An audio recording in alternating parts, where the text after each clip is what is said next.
T. Tune in.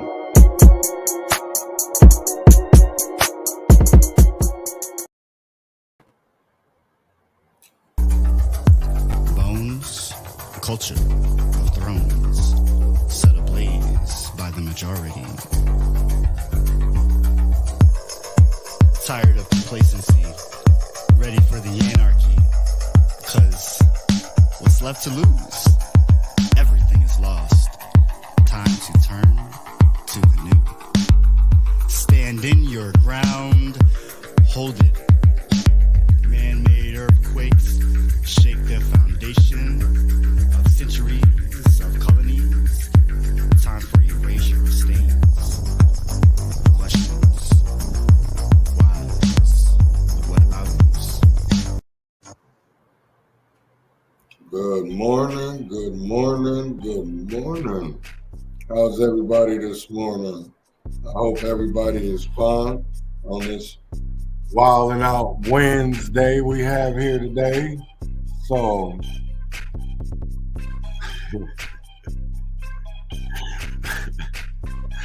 you know how we are. It's Wednesdays. It's wacky, wild, whatever you want to call it. But you're tuning into the Urban Conservative. My name is Chaz Neal, an activist based out of Minneapolis, Minnesota. And with me today, I have, as always, just not today, not yesterday, and even tomorrow, but Jontel Tolan. Yo, Grand Rising, everybody. It's Jontel. You already know. Chaz, as usual, it is a pleasure. Let's go ahead and get it done. Always, always, always. And we, the Urban Conservative, is being brought to you by the Leon Black Independent Media. We are all about transparency, truth, and accountability. The Urban Conservative is all about the news on the streets, gun violence, crime, politics, and how we solve our community's most hardest issues. How can we change our communities for the better? Let's get back to family, community, foundational roots. Let's make sure nobody gets left behind. Shut up and help. So today on Wildin' Out Wednesdays, there was a press conference yesterday, New York City, with Mayor Eric Adams and his health department. And just to say that I never imagined that we would ever have to do a press conference and announce a war on an animal.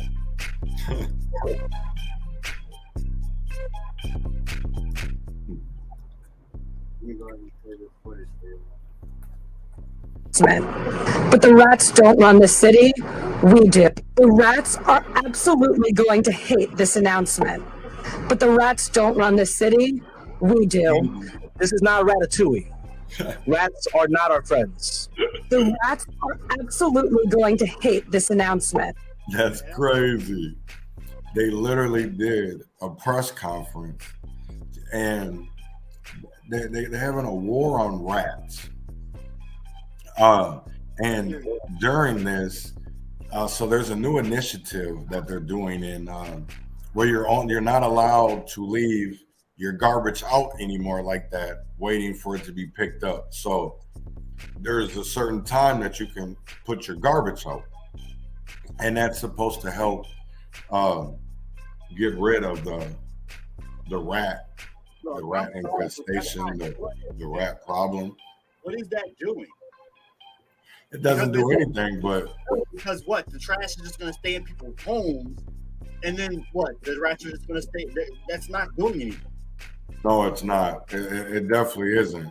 It definitely isn't doing anything, and it's sad to see that instead of doing keeping the city cleaner, they're making it harder on everyday citizens that live their life and have a hustle and bustling life as well, to make it harder on them to put out their garbage.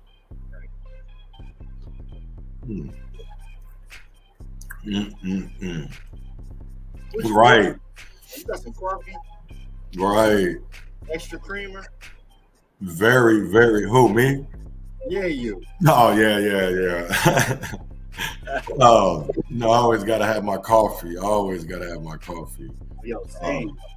Speaking But of James, cups, make sure you go catch tea. definitely. Gotta get your tea. Um, James Glatz makes a very good point though. Trash stays in the house, rats go in the house. See, Yep, so very good point. So what they're basically also as well doing it is they're just going to bring the problem indoors instead of having it outdoors, and that is to me is bogus because how are you going to help the residents? You're trying to make the city look good for the tourists, They don't want to help because it's plausible deniability. right? And that's the thing. It's always a blame game. Yep. You know, instead of the mayor coming out and saying, you know what, we're gonna fight these rats because these rats aren't welcome here, but we're gonna do this together. We're not gonna make it harder on you, but we're gonna work together. You didn't hear that, and that's the one thing that sickens me when it comes to our government, because you look at any structure, organizational chart for city government, and who's at the top? We the people. We're the boss, and yet we still get shitted on. It's first of all because yes, we are the bosses, but if you ain't got no money behind you, your voice don't mean shit. So whoever's sitting on their couch right now, or maybe you getting on your shoes, about to get in your car and go to work, that's the person that I'm talking about. I'm talking about you, even me, myself, of that we have to use our voices in different ways. Our vote, not saying that it doesn't matter, but our voice matters. So we can't never let fear, we can't never let the fact that maybe, you know what, you might lose your job for speaking out. Talk about it. Talk about it, because that's what we need right now. Because I see a lot of posts going on around right now on social media talking about ACAB. If people don't understand what that means, all cops are bad. Now, there's always a math equation. So if you have 100 officers, but you have 90 good ones and 10 bad ones, how many good cops do you have? You ain't got none, motherfucker, because first of all, how you got a good cop? How you got so many bad ones, but ain't none of them off the force? They're just still out there doing what they're doing. That means they're all bad, because how snitches get stitches. Silence equals violence. So I just really want people to really pay attention to what we're fighting for, what we're out here for. Because is it for that next big payout? Is it for a payday, or is it for change? Are you out here to be selfish? Are you out here to be selfless? Because the Black Lives Matter movement, the movement for change, the movement for reform is all about truth and transparency and unity. And we have to get this fake shit, and I'm not even gonna call it so much fake, because we gotta stop the deflect and distract and stop making everything about money, because where has money ever gotten us but further into despair and poverty? Because if the money's not, you can't solve an issue with money. You can throw whatever type of money you want at it, but if it's not used the right way, if it's just like saying, when you look at a farmer, right? If he doesn't buy the right type of land, the acreage, he's not going to have the best yielding for profits, the best corn, the best tomatoes, whatever he's trying to grow, because if that soil's shitty, he's not going to be able to grow anything. So when I look over at North Minneapolis, this area could be blossomed into something beautiful, but because the way that the city fertilizes it, the money doesn't hit the right areas. And that's what I'm talking about, the fertilizer, because they're not putting the seeds, the right sun, the right amount of nurture to it, because they forget about it. So that's why, but yet you go to these other areas where they're always water, they're always nurtured. And those areas are beautiful. You smell flowers, you smell promise, you smell the American dream. But yet, when you come over to where I live, you go outside your house, I see fentanyl, I see needles. Hmm. You know what I'm saying? I don't see that American dream. What I see is what National Geographic used to show us all the time about a third world country. Because I'm living in a third world country and in America. Not in Iran, not in Iraq, not in Africa, but in the USA. I live in a third world country where shots are fired every night, where you have ignorant ass people throwing fire bombs, where you have people being kidnapped, where you have people dying of overdoses. How is that no different than what they're showing you on CNN about Somalia or about Europe or about Ukraine? Because we have our own war going on right now in America, and it's with each other. But don't nobody want to talk about that. So, sorry for the little rant. Good, bro. This should be wild to me. You know, next story that what we're going to talk about is the Umbrella Man is coming back up. If people don't remember the Umbrella Man is actually somebody that kind of really cracked off really the uprising. And I want to give credit to, give me a second. I want to give credit to the man that took this video, Watchdog Media, somebody that was out there. And this is the thing that where a lot of independent media really blossomed at and don't really get the credit they deserve yet. But we know about a lot of these stories are situations if it wasn't for people like Brad, if it wasn't for people like John Tell, if it wasn't for people like Soup, Mercado Media, CJ, so many various different media, and regardless if I agree with them or not, because I'll even go with Oriole Express, I'll go with Andy Nago. These people have got a voice. People have gotten money and gotten fame off of, and this is what this is about, because you need a following to get the story out there. So I don't want people to take this the wrong way when I talk about it, right? But what I mean is that some people they want to call themselves independent, but they're really not independent anymore, because when they first started covering media, being called media, they would cover everything. But now that they got grants or people are donating to them from certain causes, they try to stay away from certain controversial stories. That at that point, you can't call yourself an independent media, because if you're not going to really cover what matters and why you got into this, stop calling yourself an independent media. Talk about And this is not to do anything about Watchdog or Brad. I'm giving credit out to when credit is due, and I just want to say that I watched Watchdog Media for a very long time, and still to this day, I think this video has like 100 million views, and I want people to know too that this man has not yet been arrested. So let's play the clip real quick. It's about 1 minute and 40 seconds.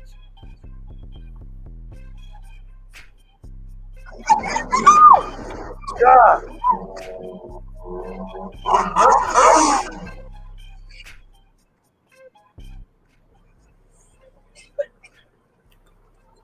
God.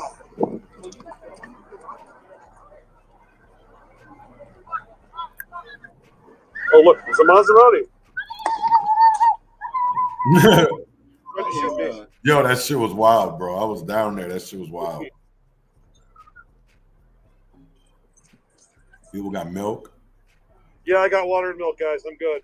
Yeah. It just took a while to breathe. Boom! That's the cup. Oh, got it twice in one day. Luckily, I didn't have to breathe it this time. Oh, right there. There you go. Oh, here they come. See the Here they shotgun. come.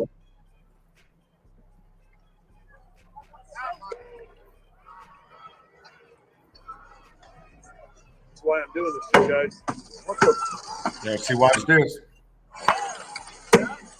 I ain't got part of that shit.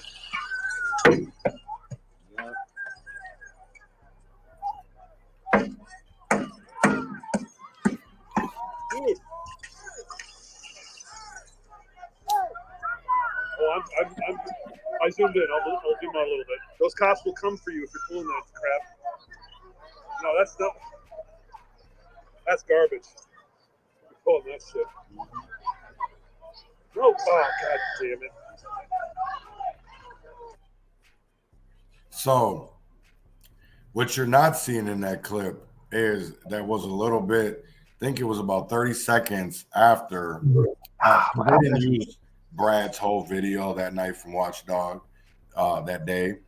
But I do remember because I want people to understand this, is that the day that this happened, that was May 26th, 2020. And 2 days later, what happened? You had 3rd Precinct go down. But I really want people to understand too, is that if this never happens, because this is when a lot of shit, you still see Minnehaha Liquor still up, that other building that was still up, that's not there anymore. None of that you're seeing across the street right there is even there anymore. That AutoZone has been rebuilt. The parking lot is even differently. So I want people to understand this, but even with the Umbrella Man, they had multiple suspects. The first one was a cop from St. Paul. The second one has actually is sitting in a prison, or not a prison cell yet, but in a jail cell in Dakota County. Kyle Williams, who is part of a biker gang that was in numerous things, not the Boogaloo Boys, but actually somebody Amazon shirt out there. But yeah, something that happened in every major city, every major movement. There were people that infiltrated or came in and just wrecked shit that had nothing to do with anything. Just wanted to further a narrative, and we watched it. I watched it happen with my own very eyes here, where I reside in Lancaster, Pennsylvania. It happened here too. There were people covered up with that, dressed in all black. You couldn't see their faces or nothing. They came in, started setting stuff on fire, started trying to,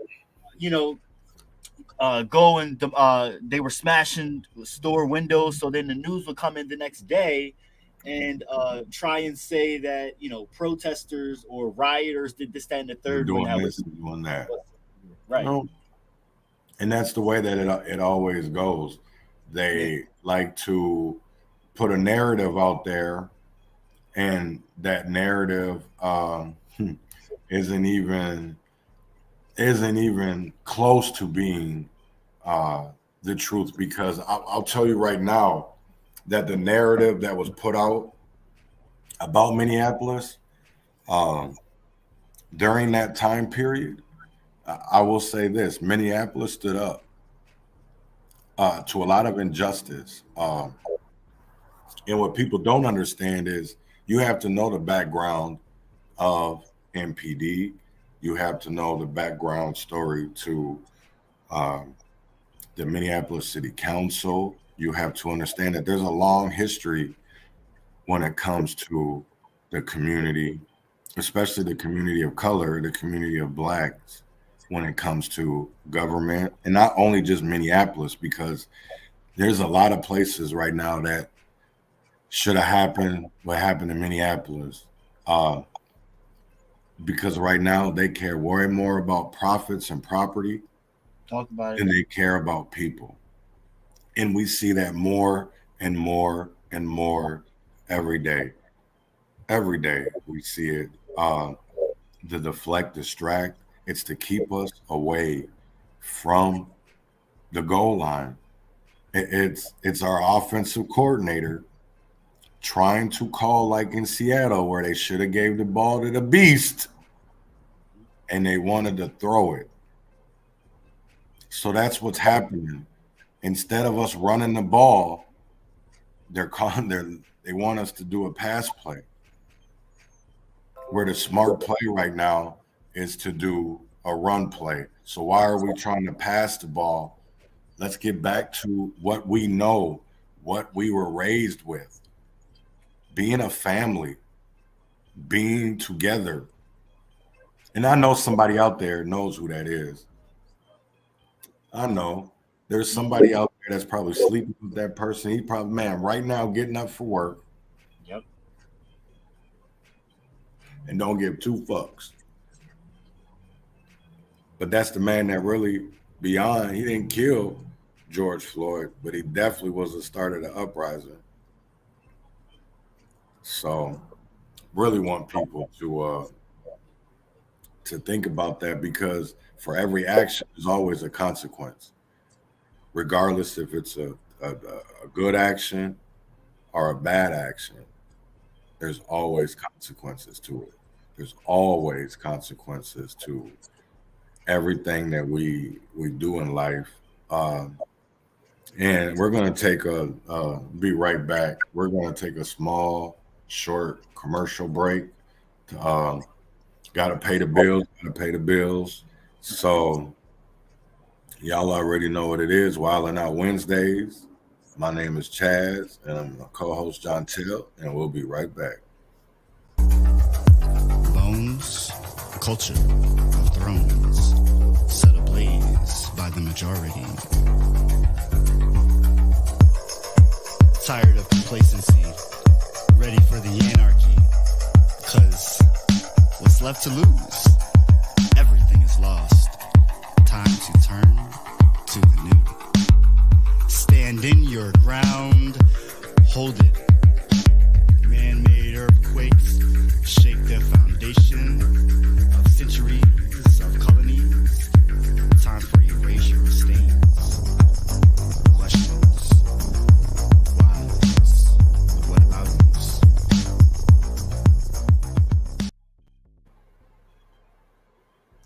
So we are back. We're back. Next, we're gonna talk about something that is really dear to me. Homelessness. We're gonna talk about this program. It's a tiny homeless shelter. They like a tiny village. It's called Avivo. And they hype it up so far that I've done my little, and it says it in the article too. They've spent almost $3.6 million for this. Now, not saying that every program is bad, every program is good. Now, there is downfalls to homelessness, but there's also other ways that we can help. And I don't feel like people that, especially with this individual that WCCO did this interview with, there's always another side of a story. And that right there is that reversed more than 70 overdoses. That is a problem. And I know, and you can use, and this is my thing of it is too, because this will come out in the video, is that they can use freely there. And some people that are homeless are actually trying to better their lives and don't want to be around that shit. Right. And that is one of the main reasons of why people actually don't want to go to homeless shelters. Right. But the county and the state wants you to go there so you can get help the fastest way. $3.6 million. On Thursday, the council will vote on $1.2 million in funding. I'm all good with that. But how is it really helping? Because if you have people that doesn't, and I'm not saying that this isn't a good program, what I'm saying is that if we're really going to help homeless, let's help the people that are trying to really better their lives first, because it seems like the ones that are really out here trying to better themselves are the ones that get shitted on the most because of the fact that we don't want to succumb to a system. We want to actually better ourselves, but yet still we need help. But I don't want to have to go to a homeless shelter to be able to get the help that I need, and not to be considered homeless because I'm hopping couch to couch or I'm sleeping in my car. That right there, we really have to clarify different categories for homelessness, because if you don't have your own address, if you don't have something that is in your name as a residence, you're homeless. I don't care if it's your couch hopping. I don't care if it's an RV. If you don't have something that is your own, to me you're homeless, because if you don't have a home, if you don't have a foundation, you don't have anything. So quit rambling. Let the video play.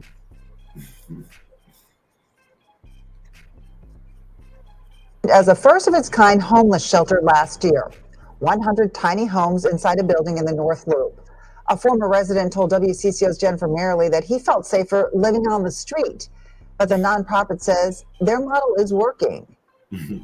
Tony Ely says waking up at Avivo Village to police responding to 911 calls for overdoses and other disturbances was harder than living unhoused. If there's a place where you can get off the street and go somewhere and just get high. The former resident, who says he was removed after a disagreement with staff, he's filed a police report, says he felt unsafe. To me, it was living hell. 911 calls for service detailed why police responded more than 200 times since March of 21.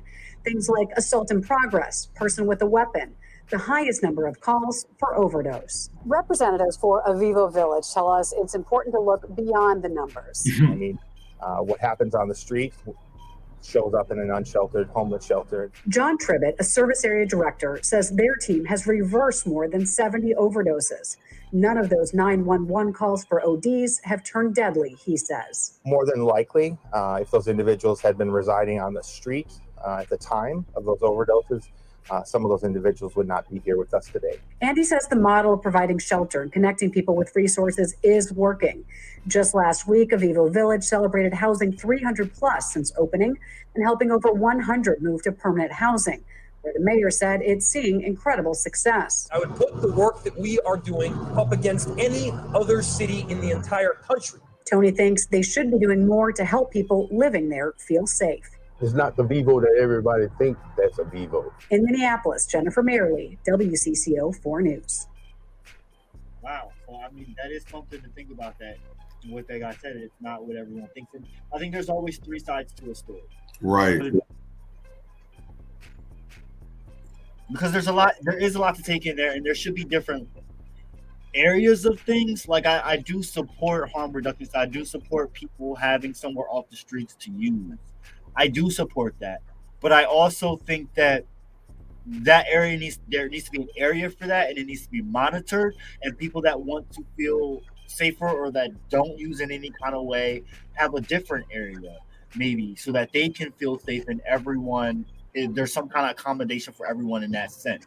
You know, some kind of way to make sure that everyone that wants to be off the streets can be off the streets.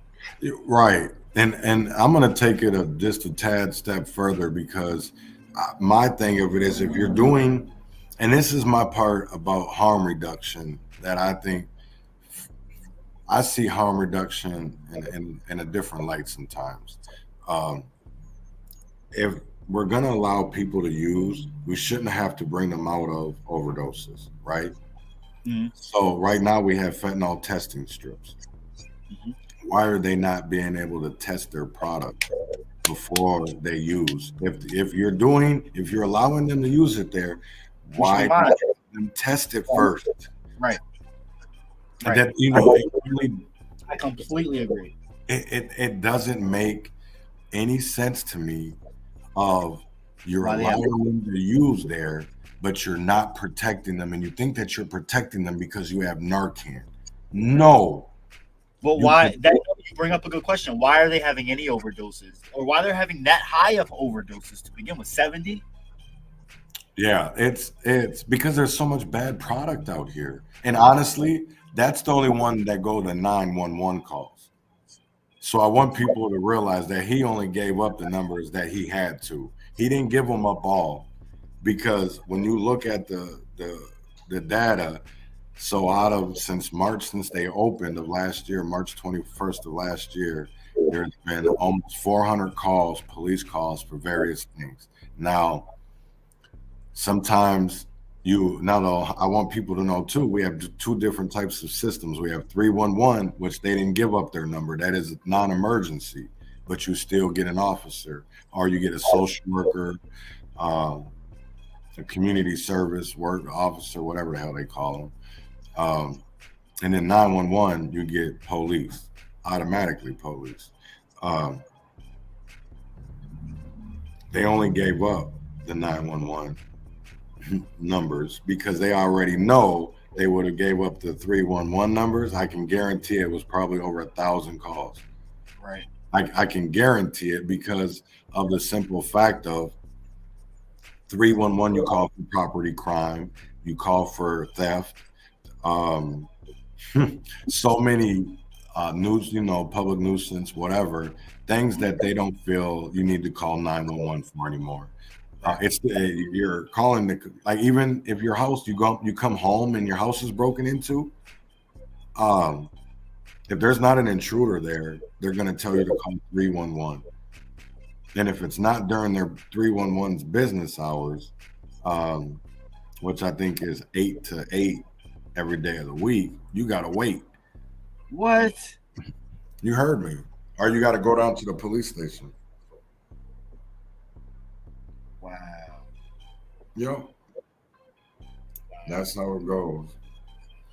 Let's see, with this, it's the styling of these little rooms in that facility that is alarming to me. It just reminds me of like a prison. I don't know. I'm very and I'm not saying we shouldn't have the building structures for people, but the fact of the matter is, there are more homes than homeless in this country. Right. Tiny structures like this in tiny home villages for people, and putting bars up around them and boxing them in as if they're in some internment camp, when we could just put people in these freaking homes. Right. But yet we're still building infrastructure, housing infrastructure, and then they want to claim it as affordable housing, but yet you have all this other vacant buildings, vacant warehouses, and yet we still can't house everybody. This should just, then honestly, anymore, to me, doesn't make any sense. Yeah. And I'm going to be 100, because in Minneapolis alone, we have a 61% vacancy rate. Now, if people don't understand what that means in politics or government, vacancy means available. That's crazy. And that is crazy to me, because how are we helping people, but yet we want to build more, and yet we already have so much availability. And what is a vacancy rate? The vacancy rate is the percentage of all available units in a rental property, such as hotel or apartment complex, that are vacant or unoccupied at a particular time. So in the city of Minneapolis, they have a 61% vacancy rate of available units in Minneapolis. That's crazy as fuck to me. And they're building all these new units. So I will never understand of how we have a homeless problem. I'm not even going to call it a homeless, houseless, when we have all of these vacant buildings, these apartments, and yet they want to throw money at it. What are y'all throwing money at? Wishing on a dream? Yo, Throwing it out there to, oh, hopefully this will catch it. Like I'm starting to really think we in Disney sometimes, man. Like all these fairy tale ass stories, because I don't see no American dream.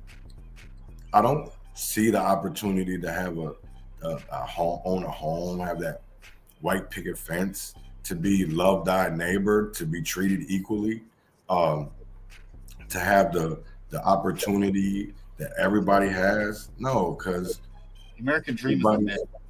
you know what I mean? So I will never understand it. And I'm going to end on this note today is everybody knows about Rosa Parks. And when I mean that, I mean everybody knows about Rosa Parks. But does everybody know who this woman is? Does everybody know who this young queen is? Because she played a very important role in the civil rights movement. And her story should really be spotlighted today. And not only today, but in Black history, because she did something before Rosa Parks did. Because on December 1st, 1955, Rosa Parks refused to relinquish her seat on a public bus.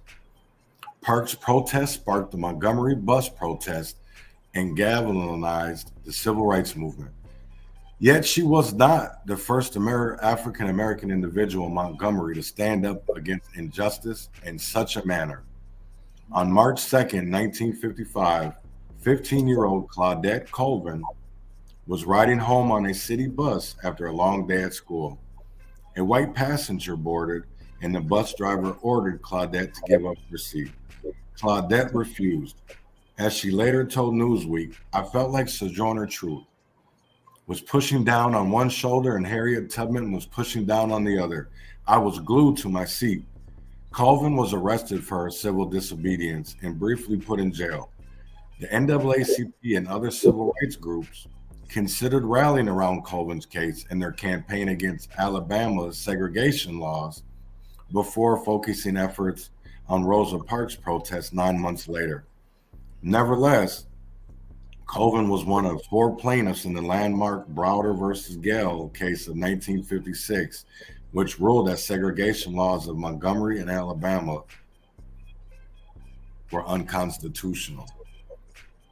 So I really do want people to know history, to know that there was always somebody that before the greats, we just don't ever get to hear about them because of the simple fact of maybe they were not always the right name, maybe they had something wrong with them. Right skin tone, the right palatability. So, and I want people to know too, is that Colvin's case was dropped by civil rights campaigners because Colvin was unmarried and pregnant during the proceedings. So I want people to know is that she was a 15-year-old that was pregnant, and that's why they didn't rally behind her. And back in the day, that wasn't a good look to be unmarried, underage, and having a baby.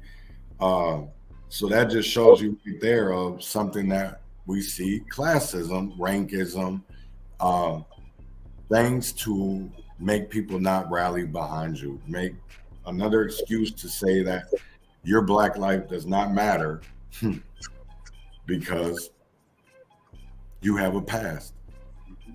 They demonize us for being human beings. They demonize us. So until next time, I'm Chaz. And I'm John Till. And we'll meditate through the pain and celebrate the ties that bond, liberate our people, educate our youth so we can stop the bloodshed. Be the change. Win or fail, freedom or jail, heaven or hell, wish me well.